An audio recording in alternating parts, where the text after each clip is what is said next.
Hey everybody, it's week 8. In a normal semester we'd be doing spring break right now, but we get to work instead.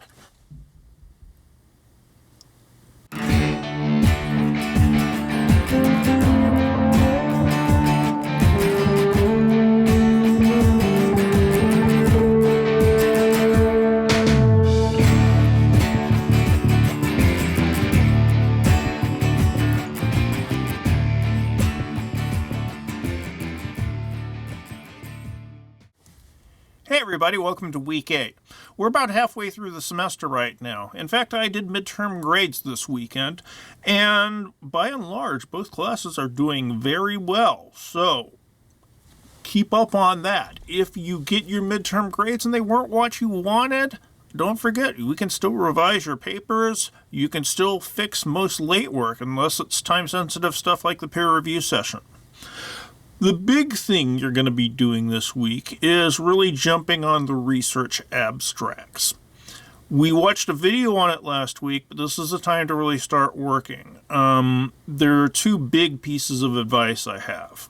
Well, actually 3. 1, remember it's about your group's field, not your individual major, your group's field. 2, find good sources. If you try to just do your standard newspaper article, it's not really going to work. Is that really research that your boss is going to want? I kind of doubt it. If you're having problems finding good sources, hint number 3 is the reference librarians. They live to help you with these kind of things. And if you're not on campus, you can still get a hold of them via chat. An email, I believe they have chat at the library. Check the library webpage and they'll tell you how to get a hold of reference librarians. Really, reference librarians are some of the best friends you can have while you're at college because they can help teach you how to find good stuff, and good stuff is essential for good writing. Now, let's talk about last week's homework. We're going to focus on the homework from Chapter 9. You had an individual assignment and a group assignment. So, let's start with the individual one, Chapter 9, Exercise 5. This was the one where a customer complained about finding a fly in their tuna. Now, customer complaints can be very hard to deal with because people tend to take it seriously. And when you have somebody who's just yelling at you the whole time, it's very easy to take it personally. What I've mentioned before that I used to work at Little Caesars Pizza as management, and one of the things that I was really good at is taking people who were screaming their head off at me, and after about 3 minutes having them apologize to me. So what's the secret here?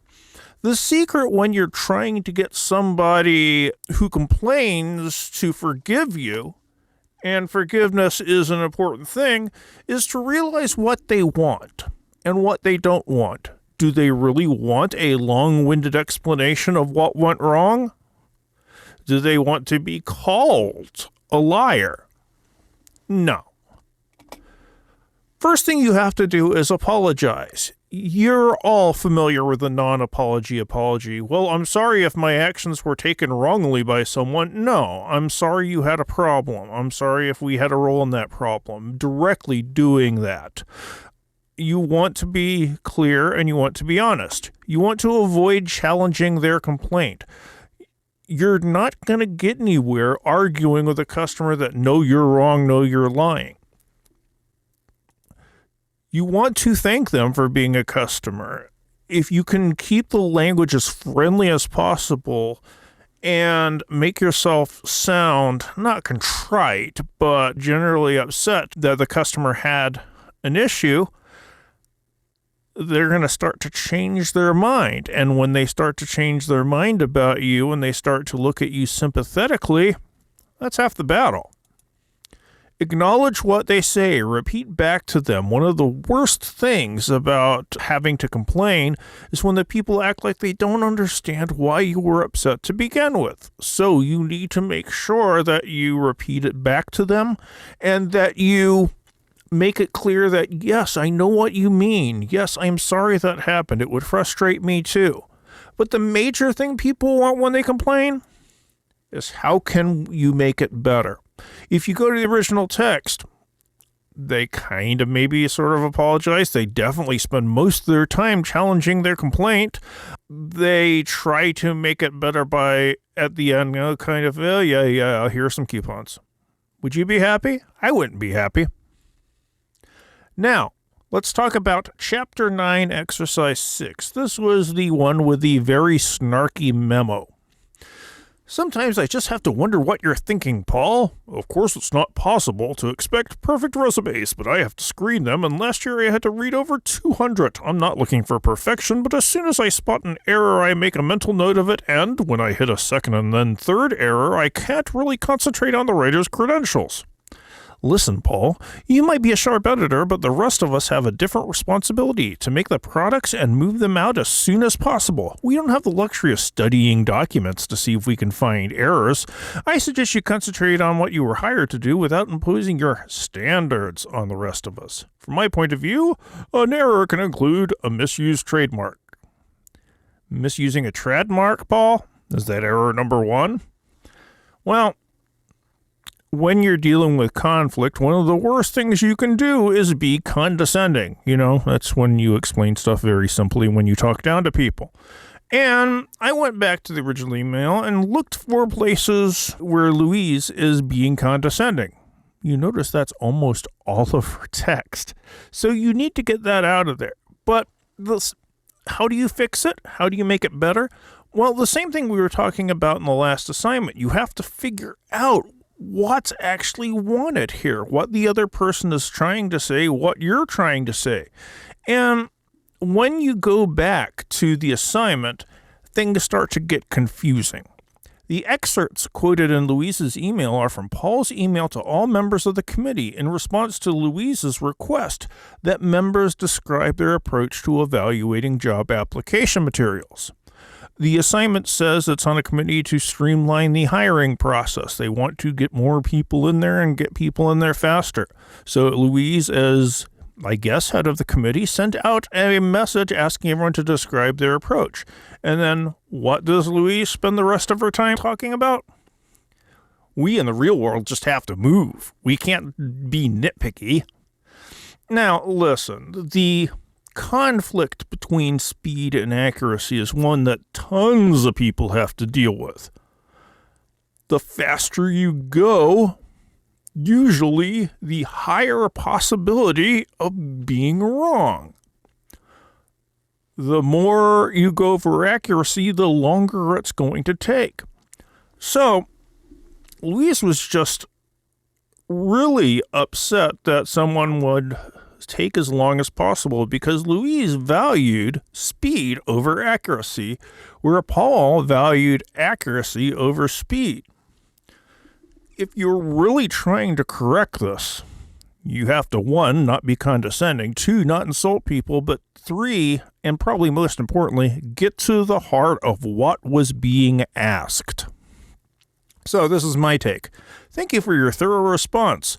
While the company appreciates your thoroughness in screening the applications, you're throwing them a bone, you're not trying to stomp them down. The main purpose of our committee is to find ways to speed up the hiring process. I appreciate what you're doing, but this is what we need to be doing. Looking for mistakes is a laudable goal, but our main responsibility is to make the products and move them out as soon as possible. To do this, we need people. So, if the message was like this, you're not stomping on Paul's feelings and making Paul defensive. You're not talking down as if you're better. You're trying to come to a certain common ground. And that's what the rest of this, my version, does. Can you think of a way to reach some kind of balance between searching accuracy in the application material and moving the process along faster?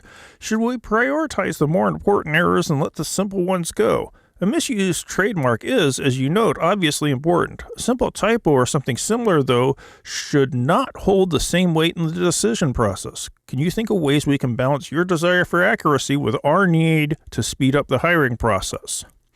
So this letter works better because it's trying to draw a middle ground between the two of them, and it's doing so in a clear, objective way. Former President Jimmy Carter is known for helping to solve international crises. He gets sent in a lot. Well, he did before he was 90-something years old. And he said the first thing you have to do is make sure you talk to the other person as if they are a person. When you start to demonize your opponent, you're never going to get anywhere. And Louise was doing that. I could understand it. I mean, Louise is probably obviously under pressure to move things along. And someone's like, I just go through and I see errors and errors and errors. But there's always a middle ground. And by taking each other at the best possible interpretation, you can move forward to actually solving the problem. And that's what you need to do. Now, what do we got to focus on this week? In terms of our work, 1, infographic submission. It gets turned in on Friday. The 2 big things, I just finished grading my remote classes infographics, and there are 2 relatively, you would think, obvious bits that people tend to forget about. 1, it's an infographic. Graphics convey the information. If the information's in text and the graphics are just hanging out, it's not an infographic. So you need to focus on conveying the information through the graphics. 2, again, it might seem obvious, but because you're conveying information via graphics, document design is particularly important here. Keep those things in mind, and it will help you turn in a better infographic submission. We've got a few videos this week. There's one called Serif versus sans serif, because I've been traditionally still having a few students who keep turning in wrong fonts. I think we're getting better at it in this class, but in case you don't really get the distinction, serif versus sans serif is only like a 1.5-minute video, so it's an easy one to fit in. I've got 2 videos on writing stuff. We have a video on revision. And if you're revising an assignment you've already turned in, this can maybe give you some very valuable hints. However, you should still be revising from when you finish a draft to when you turn in your original submission. So revision is an important thing. Formal language. This is a scientific and technical report writing, which means you're probably going to be working either at a business of some sort or maybe at some organization. At any rate, being formal in your language is important. So this is why we're watching formal language. And we have 2 content-based videos this week. One of the things that we're building to is the formal recommendation report. And the formal recommendation report is you proposing a product to solve a problem. Well, part of proposing a product is how you would get people interested in it. So we have to at least think about advertisement. We have to think about how we would attract users. And there are 2 videos. One I did called Ads and Interpretation, where I take a bunch of advertisements, actual ads I found online, and we talk about how they're trying to appeal to their audience to make their product look good. And you know, shockingly enough, advertisements hardly ever try to appeal to their audience by saying, hey, we got a better product. The second content video is a TED Talk, Life Lessons of an Ad Man, a British advertising executive. And he's got some really interesting ideas. And 1, he's funny, so that's a real plus. But 2, he's talking about value in a different way. He's comparing tangible value versus intangible value. If I say this glass cleaner is a nice product, it does its job. If you have glasses, it'll probably say something about its value. But if there's no other way to get your glasses clean, all of a sudden this becomes much, much more valuable. How can you increase the value of your ideas? You should watch the video to find out. We have drafts of all 4 research abstracts in on Friday. I'm not going to go through these qualitatively. I just want to know you're not waiting till the last minute to do it. So I'm having you turn in drafts on Friday. You will revise those for the final actual submission. And as I said, I don't plan to comment on them. It's a you did it or you didn't do it. Finally, we have a progress report. This is outlined in the major assignment sheet. It is a minor assignment. Basically, it's a memo letting me know how are things going in your group, how are things going with your work. So that's what we got. We have the infographics getting turned in. We have some videos on writing stuff and on advertising. We have drafts of the research abstracts. It's a bit of work, but I know you can do it. We're over halfway through. Keep kicking Heine. See ya.